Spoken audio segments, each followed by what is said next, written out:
So today I'm going to talk about how our mindsets matter in virtually every facet of our lives. But I want to begin by telling a story about a group of researchers in Italy. Dr. Fabrizio Benedetti and his colleagues studied a group of patients undergoing thoracic surgery. Now, what you should know about thoracic surgery is that it's a very invasive procedure. Patients are put under anesthesia while the surgeons make major incisions into the muscles of the sides and the back in order to gain access to their heart and to their lungs. Now, about an hour after the anesthesia fades away, the pain starts to set in. Fortunately, patients are given strong doses of morphine sulfate, a powerful painkiller. This is routine treatment for thoracic surgery, but Dr. Benedetti and his colleagues made a few subtle tweaks. Half of the patients were given the dose of morphine by a doctor at their bedside. The other half was given the exact same dose of morphine, but it was administered into their IV by a pre-programmed pump.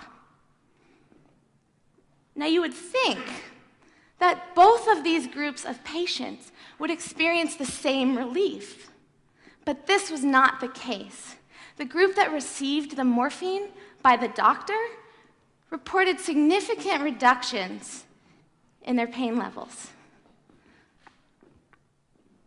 The other group, the group who received the same exact amount of morphine but wasn't aware of it, they didn't seem to experience the same benefit. So Dr. Benedetti and his colleagues didn't stop there. They used the same procedure to test the effectiveness of other treatments, treatments for anxiety, treatments for Parkinson's disease, treatments for hypertension. And what they found was remarkable and consistent. When the patients were aware of the treatment and expected to receive the benefit, the treatment was highly effective. But when they weren't, that same drug, that same pill, and that same procedure was blunted, and in some cases, not even effective at all. So I read about these studies when I was a student at Harvard University, and at the time I was heavily immersed into the literature on the placebo effect. And the more I read, the more I started thinking about the true nature of placebos. So what is the placebo effect really? Well, most people discount the placebo effect as just some magical response to some fake pill or some faux procedure. But that's not what the placebo effect is. The placebo effect is not about the faux pill or the sugar pill or the fake procedure. What the placebo effect really is a powerful, robust, and consistent demonstration of the ability of our mindsets, in this case, the expectation to heal, to recruit healing properties in the body. So what is a mindset? A mindset is quite literally a setting of the mind. It's a lens or a frame of mind through which we view the world. We simplify the infinite number of potential interpretations at any given moment. Now, the ability to simplify our world through our mindsets is a natural part of being human. But what I want to suggest to you today is that these mindsets are not inconsequential, and instead they play a dramatic role in determining our health and our well-being. So while I was at Harvard, I had the opportunity to work with Professor Ellen Langer. She's a professor of psychology, and when she heard that I was also a Division I athlete, laughed at me. She said, "You know, exercise is just a placebo, right?" Now, I was kind of offended because at the time I had been spending up to 4 hours a day training my body to be in optimal shape. But she did get me thinking about mindsets and how they might matter outside of medical walls. Was I getting fitter and stronger because of the time and the energy that I was putting into my training? Or was I getting fitter and stronger because I believed that I would? What about the other extreme? What if people were getting an extraordinary amount of exercise but weren't aware of it? Would they not receive the same benefit? We decided to test this, and to test this, we found a really unique group of women, a group of 84 hotel housekeepers working in 7 different hotels across the US.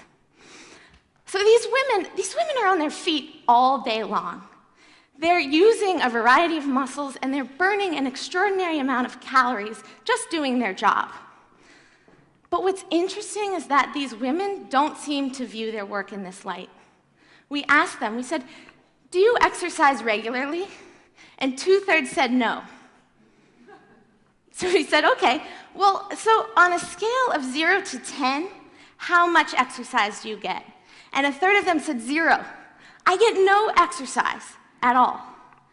So we wondered, what would happen if we could change their mindset? So we took these women, we split them into 2 groups. We measured them on a variety of things, including their weight, their blood pressure, their body fat, their satisfaction with their job. And then we took half of them and we gave them a simple 15-minute presentation. We gave them this poster and we said, you know, your work is good exercise. It satisfies the Surgeon General's requirements, which are quite simply to accumulate about 30 minutes of moderate physical activity. You should expect to receive those benefits. 15 minutes. We came back 4 weeks later and we measured them again. Not surprisingly, the group that didn't receive this information didn't change. But those that did looked different. They dropped weight. They had a significant reduction in systolic blood pressure. They dropped body fat. And they reported liking their job more. So what does this tell us? Well, to me, it was fascinating that just as a result of a simple 15-minute presentation, the whole game changed, producing a cascade of effects on both their health and their well-being, presumably without even changing behavior. Now, some of you might be thinking, well, how do you know they didn't change their behavior, right? Because that must have been what produced the effects. Well, we know they didn't work anymore. And the room attendants themselves assured us that they didn't join the sports club down the street. But of course, we can't know for sure if they weren't, putting a little more oomph into their making the beds.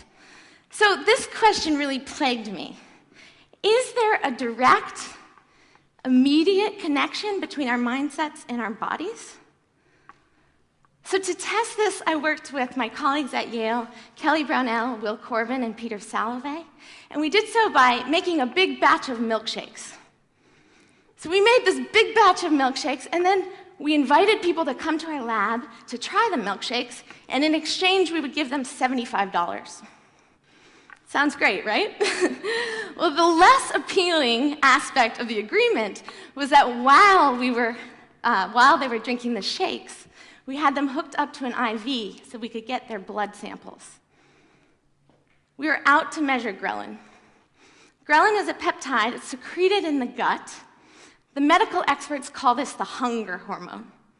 So when we haven't eaten in a while, our ghrelin levels start to rise, signaling to the brain it's time to seek out food, and slowing our metabolism to, just in case we don't find that food. Now, say we go out, we find and we devour a milkshake, a hamburger, some French fries, our ghrelin levels drop, signaling to our brain, time to stop eating, and revving up the metabolism so we can burn the food that was just consumed. So the participants came in, we hooked them up to an IV, and then we gave them a milkshake, Sensa-Shake.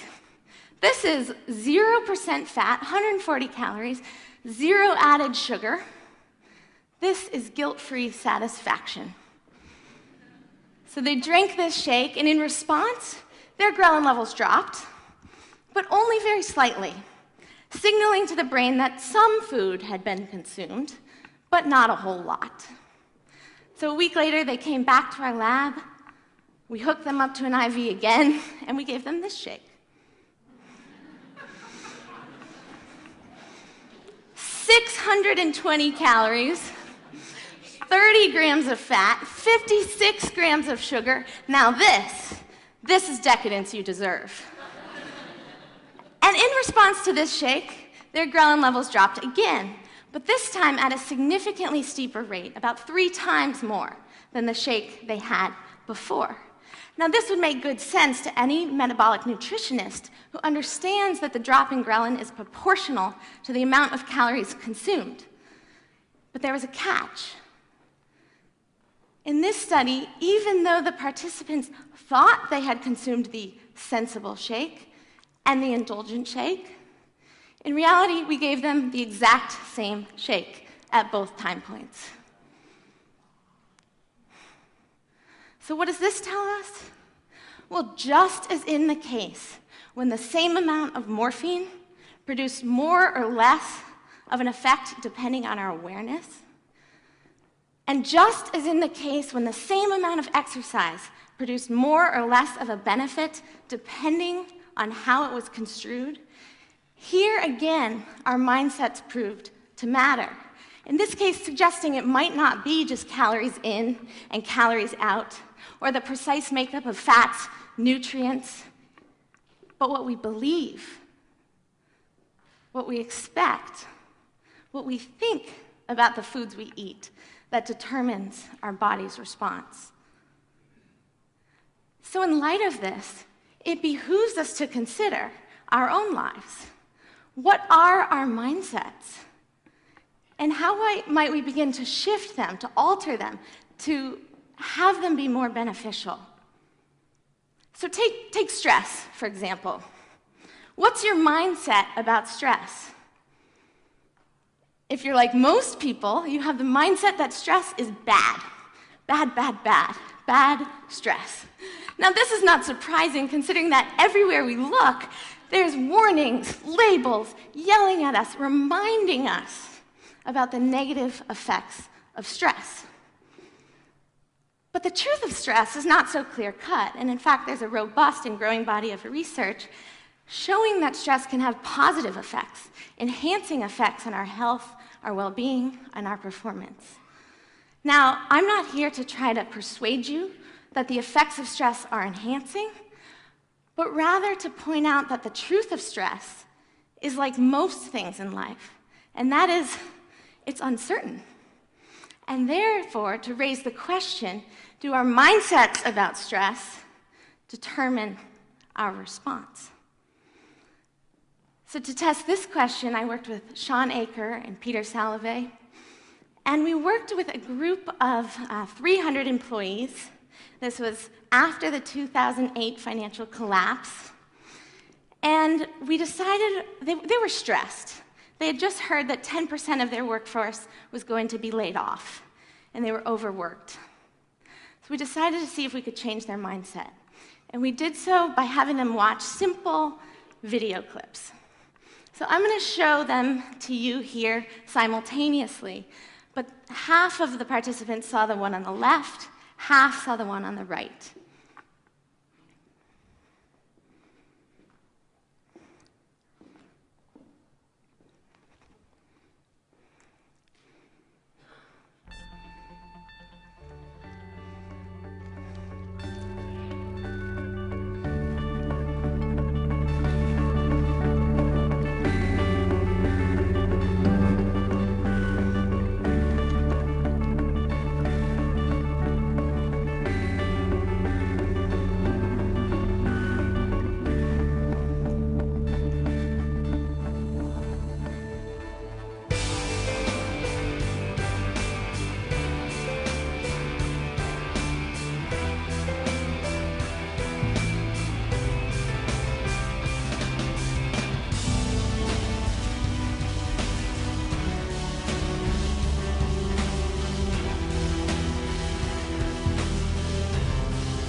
So you get the point, yes?